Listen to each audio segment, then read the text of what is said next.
Is Australia behind bars?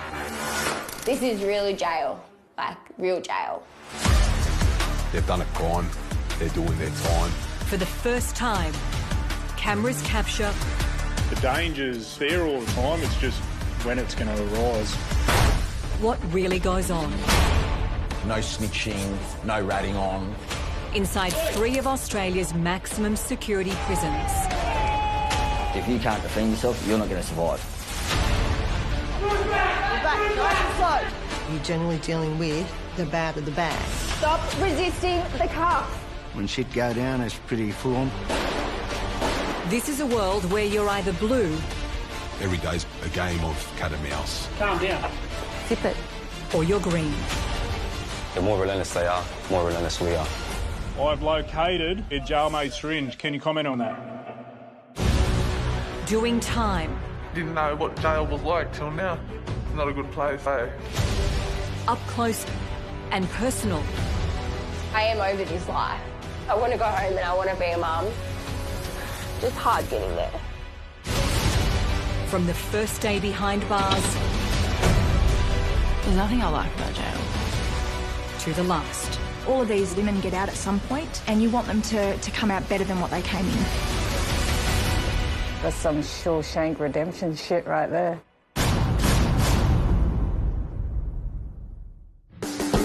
This time, what happens behind bars stays behind bars.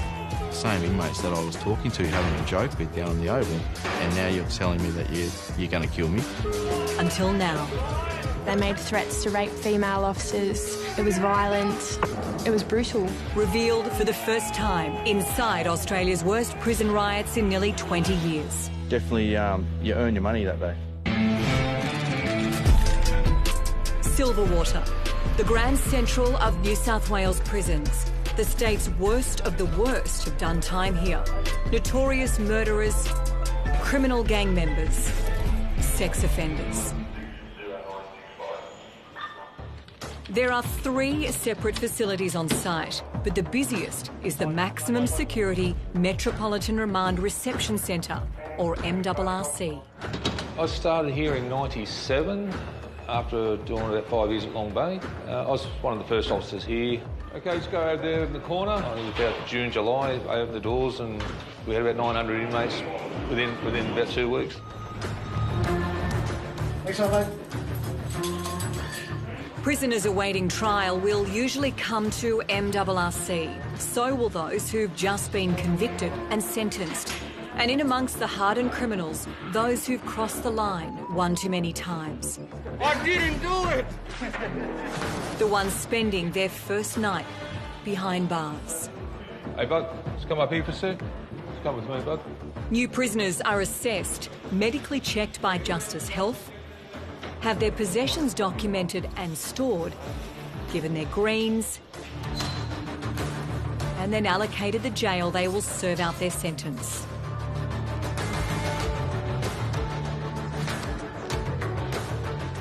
In all jails, you got all different types. You got your biker gangs, you got your biker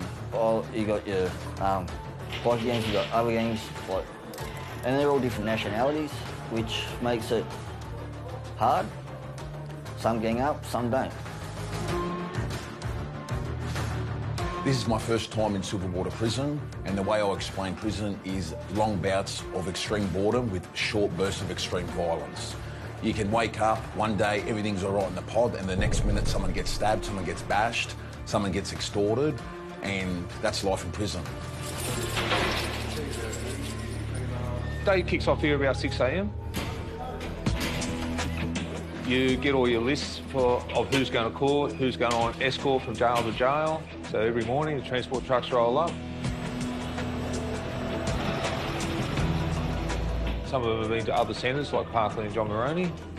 They pick up the inmates from there, they come here. Where did you just come from? Oh, the bay. Got about an hour of chaos. Copy.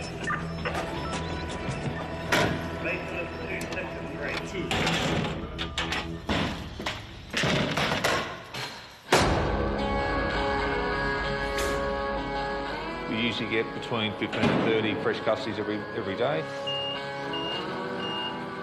They come in mid-morning. First of all, we check their warrant, make sure it's the right person, right charges.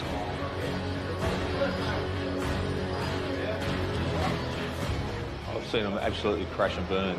They come in, the reality of some of their crimes comes to the surface. They realise they've burned all their bridges. Their family are sick of them, their partners left them, and they've hit rock bottom.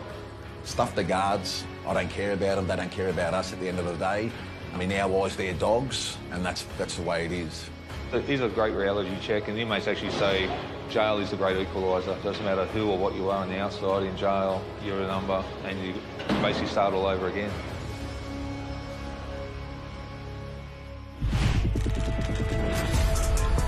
Correctional officers are exposed to the risk of injury and abuse from inmates every day they turn up to work. My name is Daniel. I'm 39 and I've been an officer since 2009.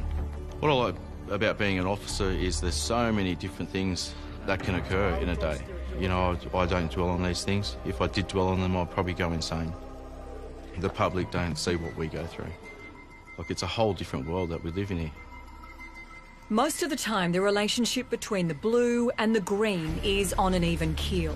But at Easter 2020, Officer Daniel was on duty at Wellington's maximum security men's prison when the perfect storm began to brew. With the COVID-19 restrictions, things were getting very tense inside of our jail and every other jail around the state. We had to take contact visits away, and we threw a heap of different things in to try and make up for it. Tablet visits on the way so they could actually talk to their families through the tablets. Some inmates will actually ask their partners, wives, friends to bring in drugs for them. That had dried up for them, and I believe that the inmates were getting into a detox phase, and I think that's what escalated the riot. No contact visits. The contraband or drug supply dried up. The entire prison population across the state was on edge. They basically just said enough is enough. And once one or two people, especially people that are highly influential, start getting involved, it just it flows on. The visits were cancelled and it was a build-up. It's inevitable in this place, you know, and a way to let off some steam was start the riot. Inmates believe that this is the way to go. No one's going to stop that. In never-before-seen footage, officers relive the worst New South Wales prison riot in 18 years. It was a quiet day. I was actually not meant to be at work. I was asked to come in. There was a few other issues that were going on. That particular day was about 11 o'clock and it was quiet. I actually had said that I'd head off home, and then at lunchtime it started to kick off in one of the pods, and then it just escalated from there. I was down on activities on that day. You know, I had Alpha Pod inmates down there. The radio chatter started to get a little bit more intense, and realised that things were starting to happen around our Sector 1, our maximum security sector. It just went pod to pod. If messages get up to a different pod that one's going off, you know, they tend to follow suit. We could have had an entire sector, 400 or 500 inmates, you know, rebelling at the same time. Officer Daniel relives the ride every day he goes to work. We're in what's called a short yard between C pod and D pod. So what I initially did, I heard the inmates were playing up in D pod yard. So to get eyes on and get the communication rolling, I came down this yard and I stood behind the wall. And I could see the inmates like really carrying on and starting to arm up with whatever they could get. It's like an animalistic behaviour where, you know, they just feed off each other, they gang together, they just erupt.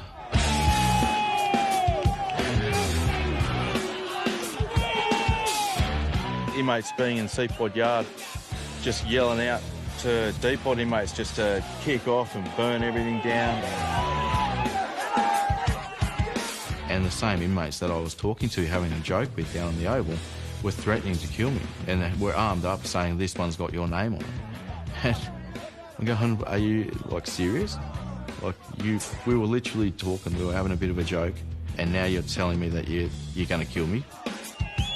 Some of our inmates are quite violent and are in here for horrific crimes, and to have them involved in this riot, you know, they made threats to kidnap officers, they made threats to rape female officers. It was violent, it was brutal.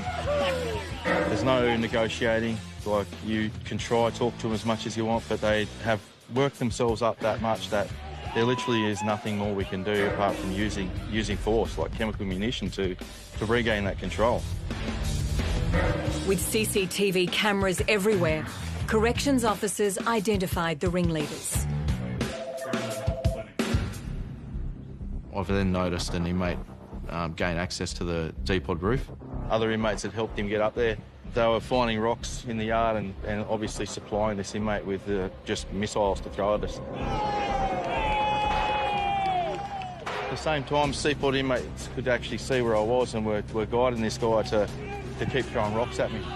They're yelling out to the inmate on the roof, kill him, get him. I was originally pinned down on the wall. Periodically, the inmate that was on the roof would actually run over the other side to obviously stock up with rocks. So when I saw him disappear, I thought, well, this is a great time. So I actually ran up to this gate, started walking, keeping an eye on the roof, and then he just appeared out of nowhere. Started throwing rocks at me. I got hit a couple of times. I sprinted up to the gate where another officer was, like, currently, he was pinned down there. Gate was in this position. The other officer was here. We had to shelter ourselves pretty well because as soon as the rocks were hitting this fence, they were just shattering and we were getting sprayed, like, pretty intense. The officer that was with me, he had blood coming out of his legs quite badly. I was pinned down. I couldn't do anything. I felt kind of like, how long am I going to be in this position? Later, how the Blues took back the prison from the Greens. At this stage, I had basically emptied out all my chemical munition that I had on me. And a prisoner's deepest confession in therapy. It's my fault my dad's dead.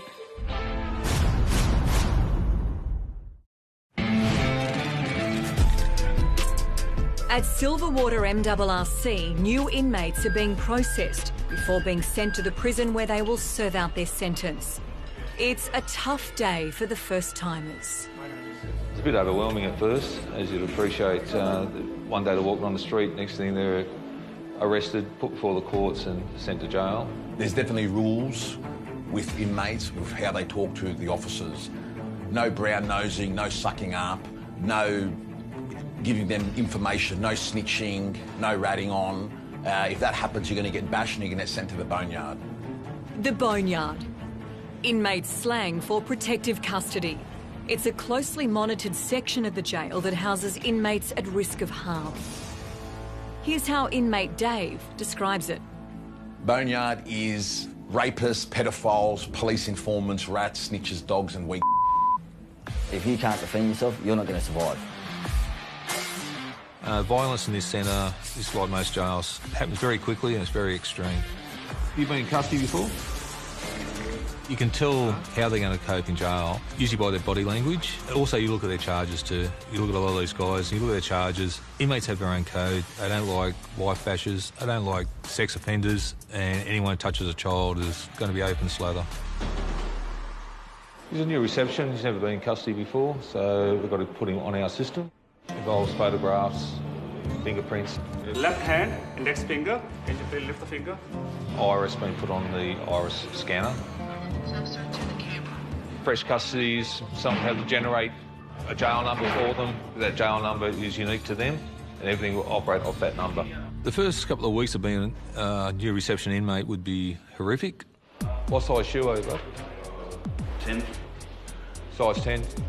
At the moment, it's been asked if you belong to any criminal networks or any outlaw motorcycle gangs. If they are, they're housed in a more appropriate manner. As you'd appreciate, some gangs do not get along, so we try and separate it to take the violence and the threats out of the system. And also inmates with sexual charges, they're put into protection, and there's also different levels of protection amongst those people, with sex offenders, and then you've got child sex offenders. We also have other inmates who are known to be police informants. They go to a very strict regime where they're not seen by the general population. Take off your jumper. From here, he'll be strip searched, dressed in jail greens, put in a holding yard, and he'll wait to see a COVID nurse, then a general population nurse, and then welfare. Hands up. Hands up. The way. Open your mouth. Tongue out. Hand behind the ear. Other one. Hands through the hair. We do find a lot of contraband on fresh custodies, even though they've been searched by police and also by corrective services staff. We still find a lot of things like cut-down syringes, drugs, drug paraphernalia, and the occasional weapon. A lot of times they carry it internally, so once they've been in jail, in the court cells, they'll retrieve it and they'll put it in their butt crack, which is called cheeking, or they'll carry it in their underpants. Pick off your undies. Put them on the ground. Lift your gear up. Turn around. Show me your feet. Other one. Yep, all good. Get dressed. There's been issued just jail clothes. Everything's bottle green, even the shoes. When they get out of custody, they tend to very dislike the colour green. But all their street clothes are put in hangers, sent out the back, they're all laundered, put back in carry bags. The next time they go to court, they've got their street clothes. So if they do get bail or released from court, they're right to walk away. There's 86 boys in my pod, so I'm in pod 14. And that's bikies, that's gangbangers, that's Koori boys, that's Asians, it's a majority of every nationality and every race and every religion, which is good, very multicultural. First couple of weeks is always very hairy with inmates. After a few months, well then they kick back with their sentence or kick back with their court case and they adjust quite quickly. If you go sticking your nose into other people's business that you shouldn't be, well, that's where you're going to pay the price. Yeah, you're going to get a nice little hiding off a number of them, or you're going to get seriously hurt. When I say seriously hurt, sliced and diced and stabbed. Okay, just have a seat in there. You'll be seen by a medic and a welfare officer.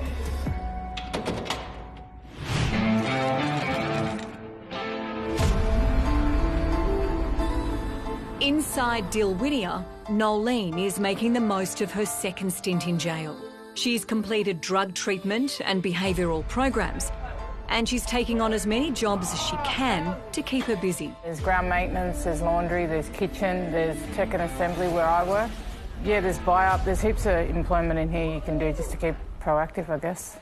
I'm going to work. Oh, I love you. I work at tech and assembly. It's more or less warehousing, and yeah, you've got to pack so many headsets into a bag and they've got to be packed a certain way, and it's a bit how you're going. Nolene has seen them come and go and then come back again. What are you doing back? I know. Why are they filming you? Hi. What's this? How's it going? Oh my God. I just finished rehab and I come back. Why? They kicked me out. You put on heaps of weight. Thank you. That's not in a bad way. You look good now. Yeah, I know. I feel it. I really didn't even recognise you. Oh my God. There's Kirby there. Some girls don't last. I can count on one hand how many girls have come back since fucking November. But yeah, poor bitch.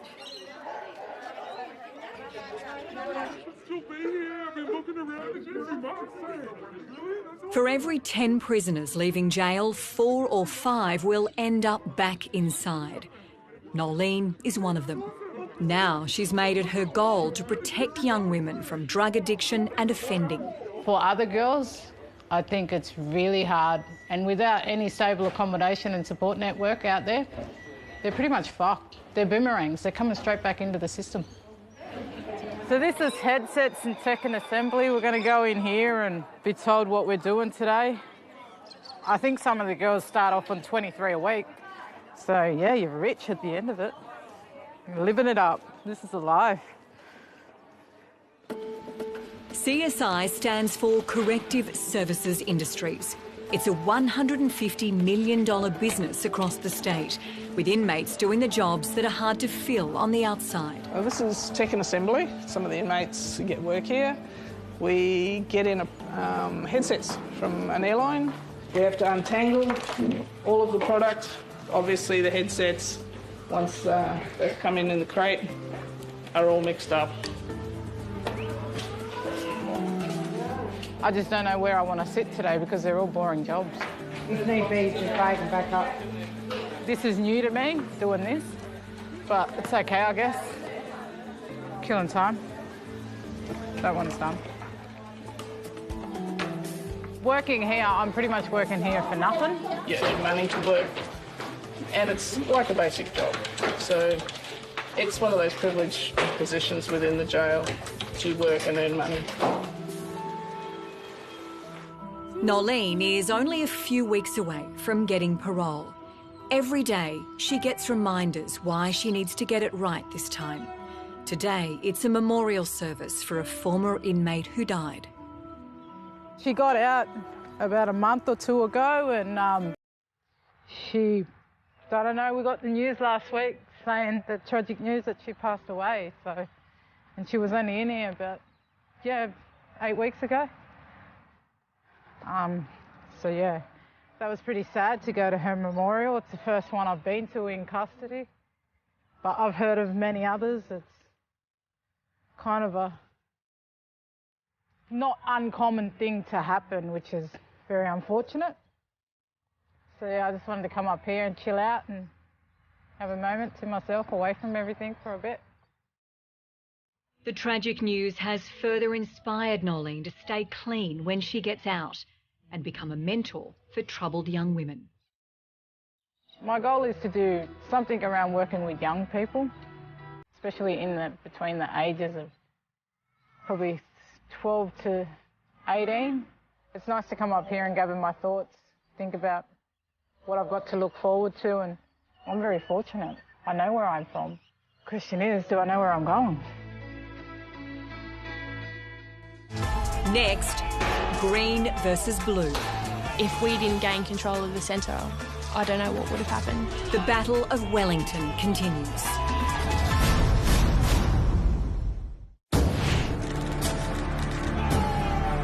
Easter 2020, the worst prison riot in New South Wales for 18 years.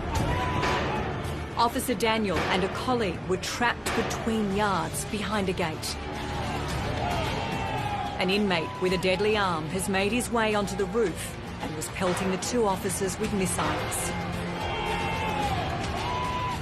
What he was doing was moving side to side, so even if we were jumping either side of this fence, which I was at one stage, trying to dodge these missiles, so I would come this side, then he'd move over that side and throw something, and then I'd jump on the other side. It was a bit of a cat and mouse game there for a while, but he had a pretty good arm on him. He was definitely throwing them pretty fast. So I've radioed for a guy with a shield to come through, so he's come through and I've, tagged along with him, and we've made our way through to D-Pod while getting hit by rocks. Over 150 inmates acting in a defiant manner at the one time, causing damage to the centre. The amount of damage that they caused was just crazy. Like broken glass everywhere, fridges that we give access to just totally smashed up. The microwaves are spread out, there's broken TVs, there's broken everything. They were using anything that they could. A lot of the pods had these barbecues bolted to the mesh fence, and they actually managed to break them into pieces. With a riot of this scale and ferocity, the Wellington management team called for backup immediate action teams from 2 other jails. Riot squads were formed up. Obviously, chemical munitions had to be deployed. I went and opened the armoury and started handing the stuff out for them.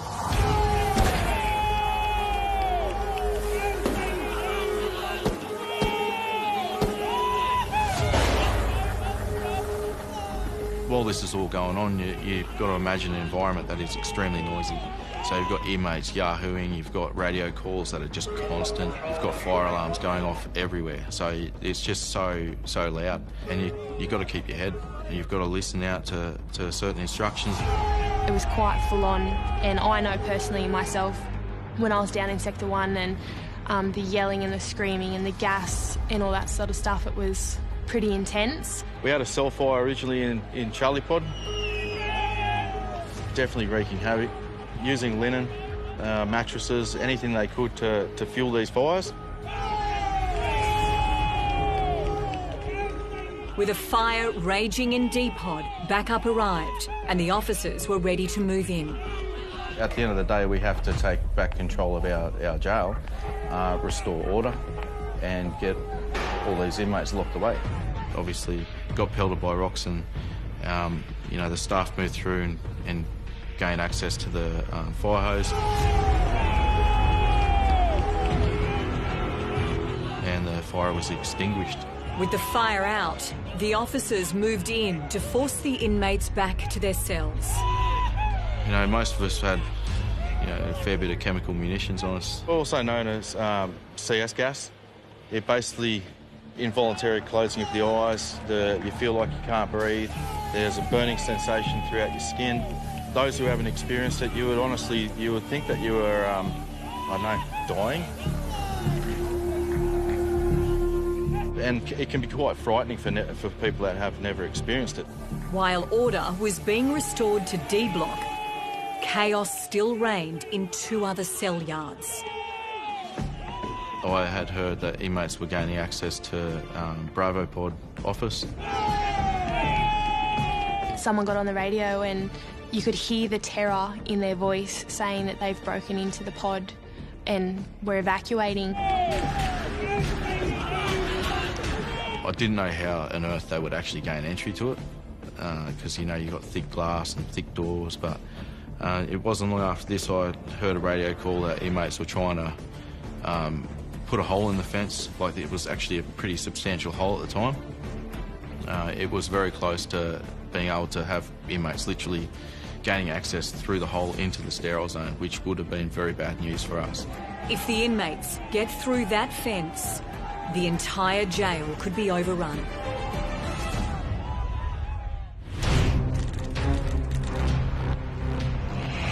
At Silverwater, they're giving security classifications to the 30 fresh inmates that are coming in today. Each prisoner will then be put into a suitable cell block. Segregation is for high-risk inmates who are extremely violent or unstable. The officers take no chances with these prisoners. Just doing the breakfast and we open the rear yards. All these cells have small yards at the back. These are all EHS or segregated inmates. EHS stands for extreme high risk. So when they come to the front door, we handcuff them, so through the bars. It ensures our safety. We then give them their daily supplies. While we're doing that, someone goes to the back and opens the back doors. A lot of the inmates we are dealing with here are very violent inmates, very volatile. You know, they can lash you at any time. Some of these inmates have been put into segregation because they've assaulted officers. They've been involved in incidents in the yard where they've, you know, assaulted other inmates, stabbed other inmates. Sometimes inmates are placed in segregation for their own protection.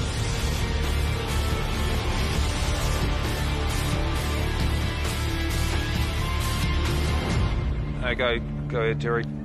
Just open the rear yards now. As you see, these inmates have their own small exercise yards.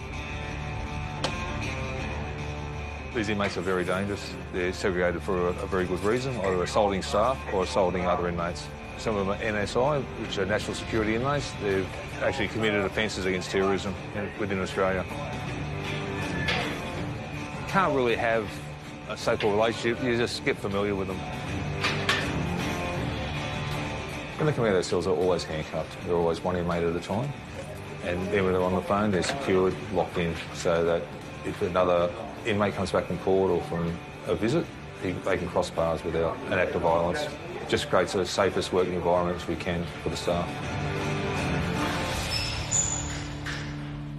The other type of security block is the protection wing. This area is for inmates at risk of harm from others or to themselves. Yeah, you won't get me in there. I'd rather be dead before you put me into protection. I'd go down with a fight.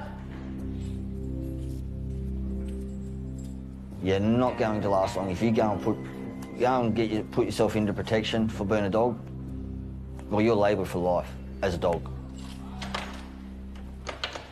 Officer Ian has seen it all in his 23 years here, and some things he will never unsee. I've seen guys slash themselves, slash their throats, slash their groins, just mutilate themselves. It doesn't really hit you until you're halfway home. The adrenaline's pumping, you think, okay, got to get reports done, got to get them to hospital, got to do this, got to do that. And then you're driving home and you think, oh my God, What? Why did that occur? Yeah, it's an amazing thing.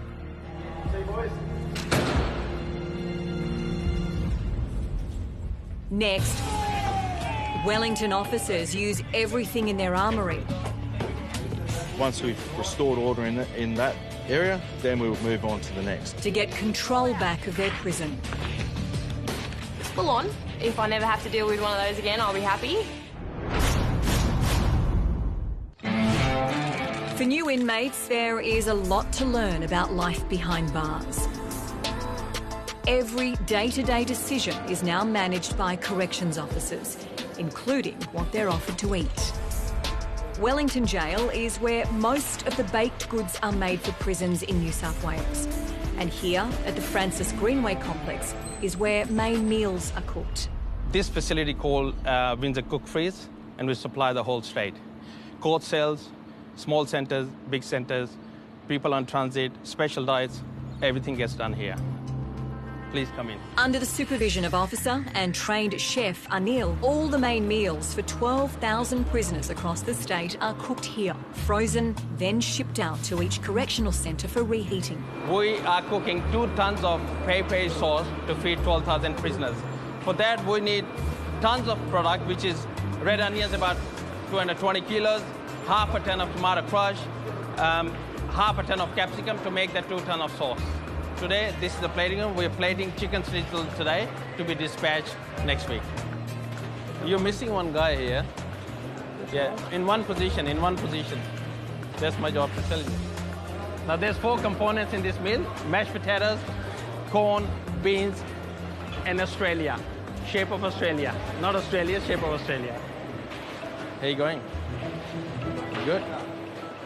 As you know, we're dealing with food. These 36 boys working in the plating room, they got to be skilled before they put in this area. Kitchen is a highly paid job in the corrections department. They learn, they go higher pay, and they earn up to $75 a week. And with inmates cooking the meals inside the prison, it saves the taxpayers a lot of money. You're doing good, mate. You used to put your hand, yeah, that's good, that's good. Keep it up, keep it up. He's the fastest in the line. What's happening there? Look after these guys. You got to train these guys too. Now, once the meals are plated, they put on the pallet in the crate. They move to this freezer. They stay here overnight. Once they're frozen, we box them and dispatch all the prison in New South Wales.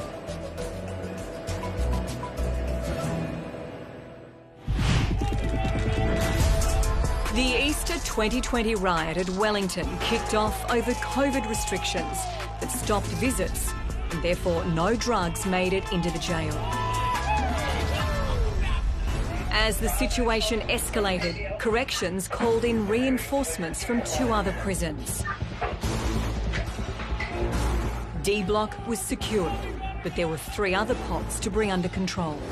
As we were making our way there, we've had rocks thrown over the fence at us, so we tucked in closer to the fence, made our way up, and they were still at the hole. Daniel and his fellow officers have gone to a pod to stop inmates escaping through a hole they've created through a side wall. I've deployed chemical munitions, and my off-sider has shot a muzzle blast canister which shoots a powder through the hole towards the inmates. At this stage, basically, I directed the staff with me to, just stay there. Just that's now your job. Anything comes near that hole, you get them. Shoot the muzzle blast at them, just whatever you got to do to contain the incident. Meanwhile, at B pod, another team of officers are forcing their way into the reception area, where inmates have been trying to smash their way into a command office. Come here with your hands up! That's mine. If we didn't gain control of the centre, I don't know what would have happened. It would have been terrifying for all of us. With the hole in the wall secured at A block, Officer Daniel is ready to take on the inmates in the yard. I've then moved around the other side of the yard. At this stage, I've had some type of liquid thrown on me. I don't think it was urine. I'm pretty sure it was just water. And sadly, I think the water actually came out of the toilet, so it could be anything. It's just part of the job, I suppose. I had basically emptied out all my chemical munition that I had on me, and I knew that other munitions were en route, so I went out to rendezvous with them. Chemical munitions include tear gas. You know, you pick a point. So you go, well, righto, I've got D-pod, let's do this one. So, you know, we deploy the gas, we form up our right squads inside the pod.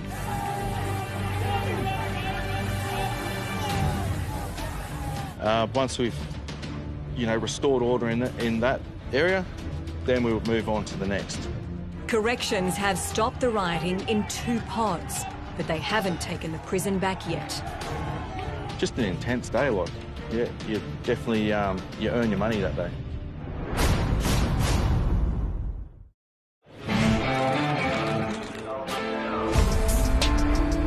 All inmates at Dilwinia's Maximum Security Centre are offered a range of rehabilitation programs. If they do them, it helps their case in being considered for parole.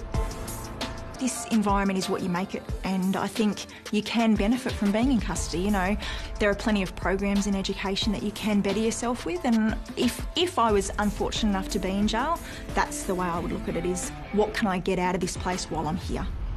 Nolene is most of the way through the Intensive Drug and Alcohol Treatment Program, or IDAPT. It's a 6 to 8 month program. They identify who they are now, what they would like to become. We address the drug use and we teach them tools and skills to change that drug use and to live a pro-social life when they're in the community. So we're going into core beliefs. We started yesterday, so we're going into that again.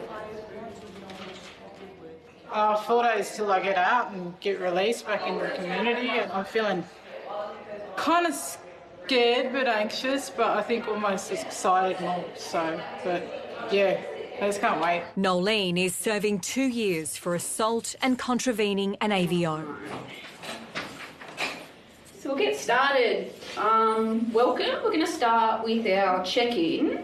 And what I want you to do is to just tell me how you're feeling today about your reflections from yesterday's core belief session. It's really, really difficult to get through this program. It takes a lot of commitment. It's not just a certificate that they achieve by sitting in a program for 6 months. They actually have to put in the work. They have to do the hard yards. So, what is the most common unhelpful thought that you have? It's my fault, my dad's dead. It's my fault, my dad's dead? Yeah.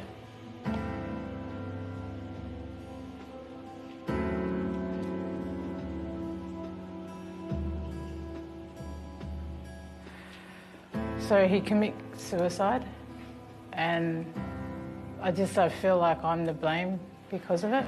I gave up on my son, I gave up on my brother, and I let the ice walk into my home and I never let it leave. I fed the grief, I fed the anger, and I fed the emptiness. Yeah. And I just kept on feeding it, trying to fill up a cup that had a hole in it. And you know what's funny throughout that there? History just repeated itself, because my mum said to me, I didn't give up on you, I gave up on me, is what she said. And I could never comprehend for 28 years what the fuck that meant. There it is.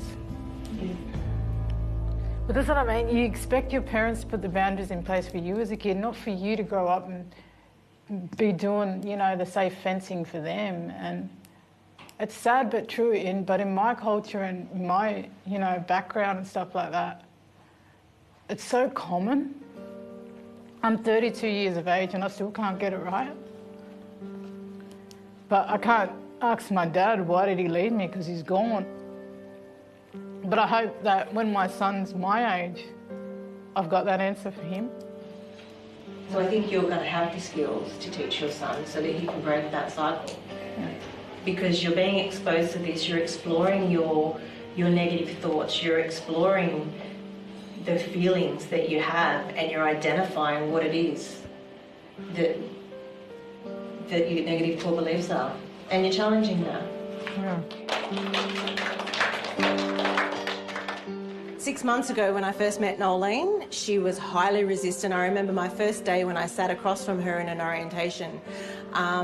She asked me particularly what skills I had to enable her to change her life. I thought I knew everything. I was fucking challenging the shit out of you, and it was like, what are you going to do for me? You can't help me. And that's exactly what she But said. it's shit like this that I love, because, you know, I know for many years to come, this shit's still going to pay off for me.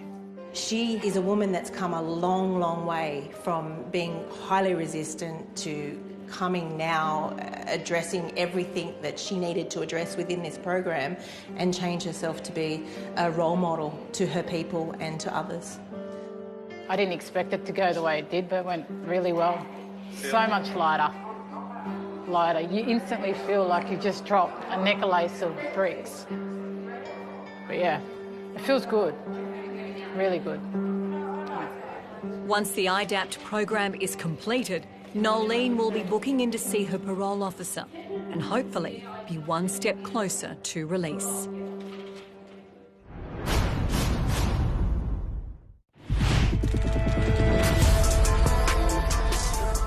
A fire breaking out in Seapod signalled the start of the Battle of Wellington. Easter Saturday, 2020.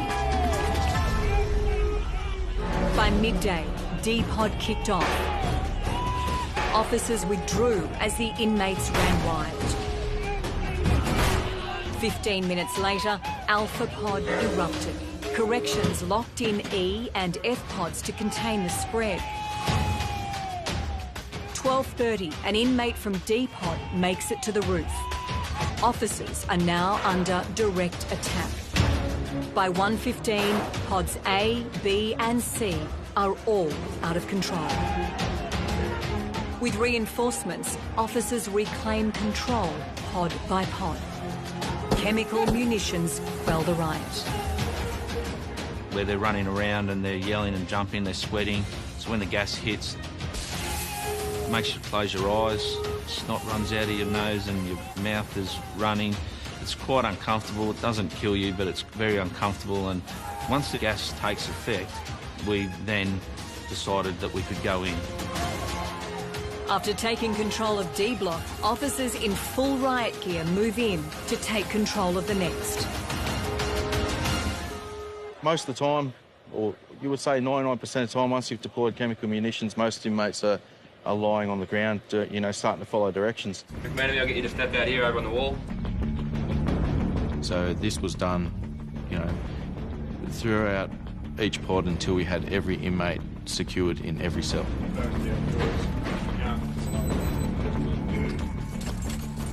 From the behaviour and the violence that was going on, the staff just, they really did a good job. 2 duties, fall out. It's full on. If I never have to deal with one of those again, I'll be happy. But at the end of the day, we all came out all right. None of us got hurt. No inmates got hurt. We gained control of the centre after, I think it was about 4 hours. And for us to come out on the other side with our centre nearly intact and no injuries, it was a good day. We're a family here, and that day definitely proved it. We all banded together and took control of our centre. During something like this, fear doesn't really come into play, especially when you've been dealing with these sorts of things. Might have been smaller scale, but we've still been dealing with these over and over again. I was involved in trying to locate that inmate.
1, 2. Next time, Gas, gas, gas!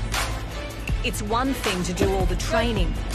You stalk them, you stalk. Move to the back, move to the back. Go. It's quite another to put theory into action. Stop resisting. Next half. Highmaker Barry's team Let's go, let's go, let's go. take on the neighbouring prison, Macquarie. There's been a lot of security checks to make sure that we're not going to be mixing any maximum security inmates that may have issues with each other. And I love drugs and I love partying. why it's hard to leave a life of crime behind. I don't have friends now that don't use drugs, you know, so who am I supposed to talk to or who am I supposed to hang with if my friends don't use drugs?